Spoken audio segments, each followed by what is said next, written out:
Depois das visões que tive das vestes da noiva e do tribunal de Cristo, quando me foi mostrado sobre os dois extremos, o gozo e a alegria dos que viverão com Cristo na eternidade, e o terror que vai ser para os que serão achados culpados no tribunal de Cristo e serão lançados no inferno, o Senhor me deu visões e sonhos dos acontecimentos que seguirão logo após sua vinda. Nesses sonhos, o Senhor me fez sentir o desespero daqueles que serão deixados para trás, quando Cristo vier buscar a sua igreja. Eu senti as dores e angústias dos que foram rejeitados por Cristo. O fato de saber que teria que enfrentar a fúria diabólica do anticristo era desesperador. Pude sentir o lamento e a tristeza inconsolável dos que, conhecendo a Cristo, não viveram uma vida digna do Senhor e da sua palavra, e pela hipocrisia que viveram, sendo apenas cristãos nominais e por andarem em conformidade com o mundo, entregues a concupiscências, prazeres e vaidades da carne, encontraram-se despreparados para a vinda do Senhor. O que posso dizer com clareza é que cada um que ficar em prantos e lamentos irão lembrar da oportunidade que tiveram, de cada experiência espiritual que experimentaram e depois se esfriaram tornando-se mornos, passando a viver uma vida dupla, tentando servir ao mundo e a Deus ao mesmo tempo. É difícil descrever a angústia que esses sentirão naquele dia. Eu não estou descrevendo o que os ímpios e descrentes sentirão, mas os que se dizem cristãos e não vivem a fé que professam, dos que se relacionam na igreja, mas não cultivam um verdadeiro relacionamento com Cristo. São apenas frequentadores de igrejas sem compromissos com Deus. Vivem uma fé artificial de aparência que não tem nada a ver com a essência da verdadeira fé. O número desses não será pouco, mas na verdade será a maioria, como a própria palavra de Deus o diz. Poucos serão os escolhidos. Em Mateus 20:16 encontramos Jesus dizendo: muitos são chamados, mas poucos escolhidos. E também: esforçai-vos por adentrar pela porta estreita, pois eu vos asseguro que muitas pessoas procurarão entrar e não conseguirão. Lucas 13:24. Isso se iguala ao que Paulo disse citando as palavras de Isaías: ainda que o número dos filhos de Israel seja como a areia do mar, o remanescente é que será salvo, porque o Senhor executará a sua palavra sobre a terra, completando-a e abreviando-a. Romanos 9:27-28. Como será triste para os que vivem o cristianismo à sua maneira, sem se importar com o que as Escrituras verdadeiramente ensinam sobre a conduta cristã. Como será triste para os que, dizendo-se servos de Cristo, cultivam ídolos em seus corações. Como será triste para os que trocaram a verdade pela mentira. Como será triste para os que se deixaram se enredar novamente pelas concupiscências do engano. Como será triste para os que se iludiram novamente pelo colorido enganoso do mundo e deixaram de contemplar a beleza das coisas espirituais. Como será triste para os que vivem um cristianismo de aparência apenas, sem autenticidade. Como será triste para aqueles crentes que, como a igreja de Laodiceia, se acham prósperos, ricos e abastados, sem sentirem falta de nada, e naquele dia descobrirem que eram miseráveis, pobres, cegos e nus, pois não tinham uma vida verdadeira com Cristo, onde suas vidas encontraram-se mergulhadas no materialismo e as ambições desta vida. Não serviram a Deus pelas riquezas eternas, mas sim pelo aqui e o agora. Não podemos nos esquecer que Ele conhece os que são seus. Não podemos nos esquecer que Ele conhece as obras de cada um e dará a cada um segundo as suas obras. O que tenha feito através do corpo, seja bem ou mal. Seu juízo é segundo a verdade e nele não há engano. Todo juízo que Ele fez, faz e venha fazer, Ele fez, faz e fará por motivos e razões justas. Ele nunca aplicou um juízo sem antes dar tempo de reconciliação e conserto para o ofensor e o transgressor. Ele tem dado tempo para todos, mas são poucos que estão aproveitando esse tempo para se converterem. Então naquele dia ninguém será sentenciado inocentemente, mas cada um receberá o que merece, seja o bem ou o mal, de acordo com suas escolhas e decisões. Sim, o que vi e ouvi eram os gritos, berros e lamentos dos que foram rejeitados por Cristo, que se ouvia por toda parte. mas já era tarde demais, porque Cristo já havia levado a sua igreja e os que ficaram teriam que enfrentar outra terrível realidade que se iniciara: a grande tribulação e a fúria do anticristo. Vi exércitos de soldados fortemente armados. Vi pessoas fugindo para as matas com medo de serem presos e mortos. Todos aqueles acontecimentos criou em toda parte um clima de terror e angústia. Apavorado pelas coisas que vi, assim como na primeira visão, ouvi o Senhor falar as seguintes palavras: crucifique o mundo e as concupiscências carnais, para que tenha o direito da glória que virá pelos séculos dos séculos sem fim. Pois os que não assim fizerem, irão para o tormento de fogo pelos séculos dos séculos sem fim. Vocês sabem sobre o fim dos séculos, mas por amor a vocês, torno a vos falar novamente. Diga à igreja que ouça o que vos digo. Levantai e abandonai o pecado. Sejam servos santos, retos e puros. Crucifiquem a glória do mundo para que obtenham da glória que virá pelos séculos dos séculos sem fim. Anjos estão com livros nas mãos para fazerem cumprir tudo o que foi prescrito. Fui despertado enquanto ainda ouvia essas palavras. E outra noite, o Senhor me fez ver o momento em que houve o arrebatamento e os acontecimentos que se seguiram. Ouvi sons de estrondos, explosões e batidas de carro. Ouvi grito de pessoas que ecoavam de todos os lados. Tudo era assustador. Fiquei estarrecido pelas coisas que vi. Tentei falar com algumas pessoas que corriam desesperadas de um lado para o outro, mas parecia que não me viam. De repente, fui levado para fora da atmosfera da Terra e vi o globo terrestre do espaço. Pude ver todos os continentes. E conforme o globo girava, vi focos de fogo em todos os continentes. Também pude ver o mar avançando para a terra em muitos lugares, engolindo cidades inteiras. Logo a seguir, encontrei-me em uma lanchonete. E quando me vi ali, notei que todos olhavam atônitos para uma televisão presa em cima na parede. E o que eles viam era a mesma coisa que estava vendo do espaço. Do lado de fora, o calor era insuportável. Não dava para respirar por causa do intenso calor. Vi uma mulher indo em direção de uma caminhonete azul que estava atravessada por causa de colisões que houve. Ela chegou na caminhonete e começou a chorar e gritar em desespero. O Senhor levou meu pai e meu filho e eu fiquei. Por que não dei ouvido ao meu pai? Agora aqui estou eu. O que vou fazer sozinha? Agora vou ter que enfrentar o mal que virá pelo domínio do anticristo. Meu Deus, por que não me preparei? Era grande o desespero dessa mulher e de todas as pessoas à volta, que corriam desesperadas gritando por toda parte. Nesse momento que via e ouvia todo aquele terror, ouvi uma voz do céu que repetidas vezes dizia: não troque uma eternidade com Deus por um momento de prazer, porque a vida aqui dura só um momento, mas a que vem depois durará eternamente. Me vi novamente no quarto acordado, ouvindo ainda essa frase por alguns momentos.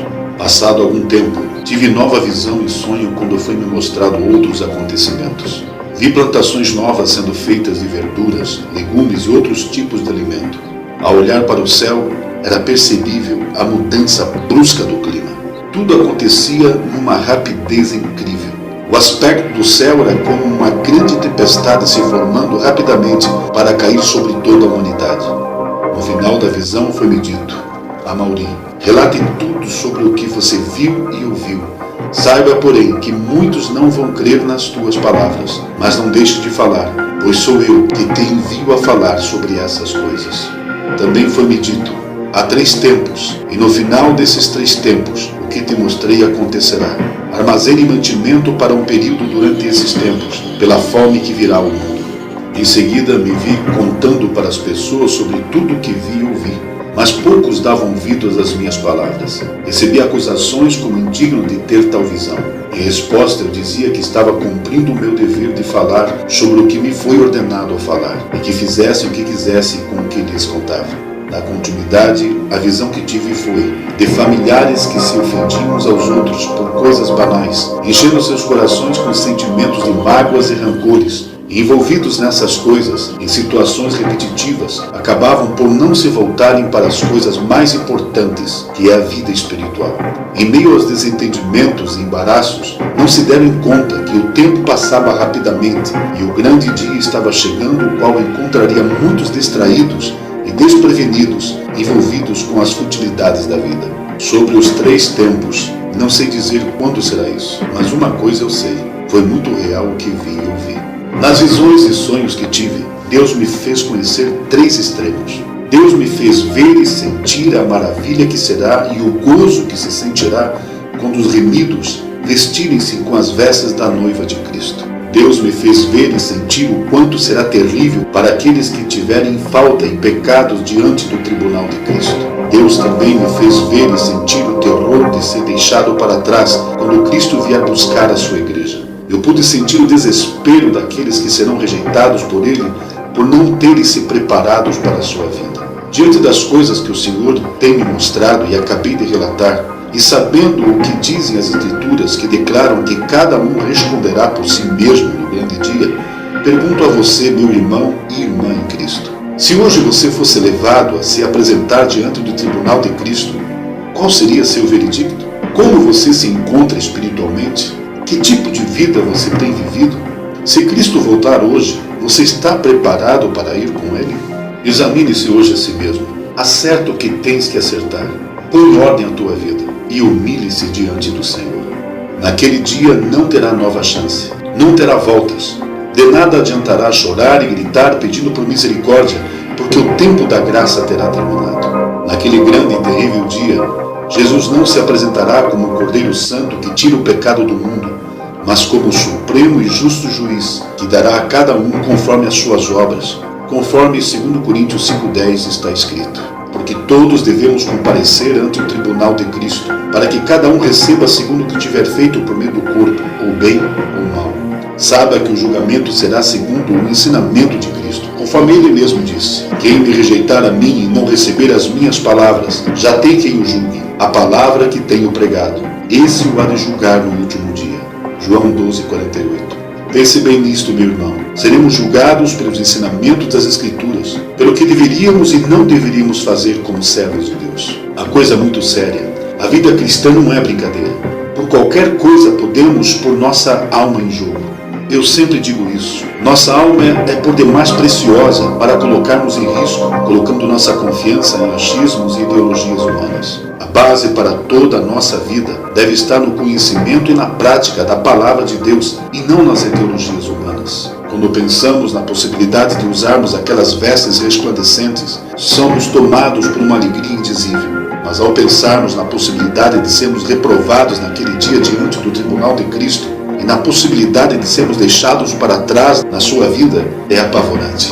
Vejamos o que Jesus disse no livro de Apocalipse. Em Apocalipse 2:23, ele disse: e todas as igrejas saberão que eu sou aquele que sonda as mentes e os corações, e darei a cada um de vós segundo as vossas obras. Em Apocalipse 22:11 e 12 encontramos as palavras de Jesus: quem é injusto, faça injustiça ainda, e quem está sujo, suje-se ainda, e quem é justo, faça justiça ainda, e quem é santo, seja santificado ainda. E eis que cedo venho, e o meu galardão está comigo, para dar a cada um segundo a sua obra. Como será terrível naquele dia para aquele que teve a oportunidade de se preparar, que experimentou de Cristo e o abandonou, que teve experiências com Deus e esfriou-se com o passar do tempo, voltando a envolver-se com o mundo. Será realmente terrível encontrar-se no julgamento esperando o momento da sentença e a hora do veredicto final, sabendo que suas falhas e delitos te colocaram naquela situação. Você precisa ter isso em mente quando estiver pensando em fazer as coisas do seu próprio jeito. Tudo, sim, tudo virá à tona naquele dia. Você estará de pé e toda a tua vida passará diante de você e tudo o que você fez passará em revista pela palavra. Diante de Cristo, todo orgulho humano será reduzido a nada. Ninguém poderá se esconder diante do Deus Santo. Cada um se encontrará ali sem cobertura alguma, mas completamente nu, sendo apresentado tudo o que já fez. Cada mentira, cada pensamento, intenção, tudo, absolutamente tudo. Nada será esquecido ou ignorado. Tudo o que estiver escrito a teu respeito virá à tona contra você. Guarda o que vou te dizer agora. Se você não se limpar no sangue do Cordeiro, se tudo não tiver apagado através do verdadeiro arrependimento antes da sua vida presente terminar, se você não se consertar com Deus enquanto ainda há tempo, como estará você quando os livros forem abertos na tua frente? Se você não se encontrar em Jesus Cristo verdadeiramente, você será julgado pelos seus feitos. Eu já vi muita gente, até pregador, dizer que Deus não atira ninguém no inferno. Mas Jesus disse que ele a tira. Veja o que ele disse em Lucas 12, 4 e 5. E digo-vos, amigos meus, não temeis os que matam o corpo e depois não têm mais o que fazer. Mas eu vos mostrarei a quem deveis temer. Temei aquele que depois de matar tem poder para lançar no inferno. Sim, vos digo, a esse temei. Tenha isso em mente, meu irmão e minha irmã. Tudo o que consertar com Deus hoje não virá contra você no amanhã. Acerte a tua vida com Deus. Sim, busque a libertação de tudo que te atrapalha, de tudo que passa a ser um tropeço em sua vida, de tudo que te impede no teu crescimento espiritual, de tudo que tem te afastado de Deus, de tudo que tem sido um empecilho para ser cheio do Espírito Santo, de tudo que tem te aprisionado neste mundo, de tudo que tem dado legalidade para o diabo em tua vida. Sim, busque a libertação pelo sangue de Cristo Jesus, porque aquele grande dia está chegando. Talvez alguém diga: eu já fui batizado, eu recebi o nome de Jesus no batismo, já sou dele, eu pago o dízimo, eu participo dos movimentos da igreja, eu sou músico da igreja, eu canto no coral, eu vivo só na graça. Mas a coisa não é só isso. Você obedece à palavra? Você verdadeiramente nasceu de novo? Você vive em novidade de vida? Você tem se afastado do pecado? Você aborrece o que Deus aborrece? Você tem vivido uma vida santa? O mundo está crucificado para você e você para o mundo? Você tem andado de modo digno do Evangelho? Cristo é glorificado em teu corpo? Você carrega as marcas de Cristo? Você vive uma vida genuína com Deus? Você ama a Deus acima de todas as coisas e tem dado provas disso?